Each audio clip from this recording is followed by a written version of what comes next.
हिंदी दिवस की शुभकामनाएं देते हुए मैं कह रही हूँ कि वर्ष का हर दिन हिंदी दिवस है, उसको हम एक दिन की संज्ञा में ना बांधें। तो ऐसे हिंदी दिवस के लिए मेरी कुछ घड़ियाँ, शुभ घड़ियाँ आपको दे रही हूँ। स्वागत की घड़ी कि उनके स्वागत में तपाक से बोली वो, बड़ी मुद्दत के बाद ये शुभ घड़ी आई है। उनके स्वागत में तपाक से बोली वो, बड़ी मुद्दत के बाद ये शुभ घड़ी आई है। तो वो अपनी घड़ी दिखाते हुए बोले, जी हाँ, विदेशी है, बाहर से मंगाई है। चलिए, इस घड़ी को छोड़ दीजिए। यहाँ पर क्या रोना रोया जा रहा है कि एक कवि गा रही, कवियत्री गा रही है, कवि गा रहा है कि दुख की घड़ी कट गई, कट गई, घड़ी कट गई, हाँ घड़ी कट गई। तो श्रोताओं ने आवाज लगाई, अरे घड़ी कट गई है तो पुलिस वाले को बुलाओ और वहीं जाकर ये घड़ी की याचना करो, वहीं जाकर ये गाने गाओ। चलिए, असल में घड़ी हाथ में बंधी रहे, वक्त नहीं रुकता, घड़ी रुक जाती है। हालांकि आज कितनी ऑटोमेटिक घड़ियां आ गई हैं और हमारी शुभ घड़ी, हिंदी की शुभ घड़ी हमेशा रहेगी। आइए कुछ और शब्द लेते हैं कि कविताएं सुनते रहे। पति महोदय से शिकायत है, कविताएं सुनते रहे परवाह ना की। अरे उनके मित्र भी उनकी कविताएं सुनते थे, पत्नी जी की।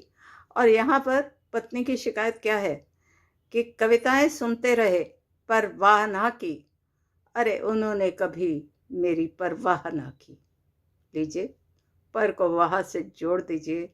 वाह, क्या शब्द बना है। परवाह कौन करता है भला। और कि सोने की बातें, मैं नींद की बात नहीं कर रही, कि सुनार दुखी कि वो तो रात भर गहने गढ़ता रहा। उसने तो रात भर पलक न झपकी, गहने गढ़ता रहा। और सोना उड़ा ले गई चंद्रमुखी।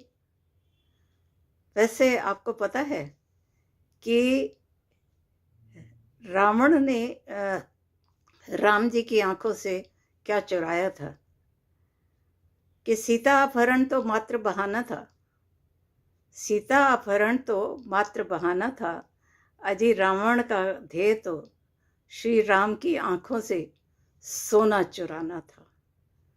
उन्होंने उसकी नींद उड़ा दी थी और सोना चुराना था।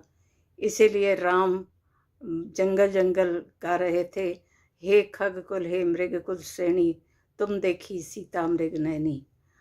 तो उनका नींद, उनका सोना वो किस लिए चुरा के ले गया कि राम जी की आंखों से रावण ने सोना चुरा लिया और उसे अपनी सोने की लंका में एक ईंट बनाकर लगा दिया।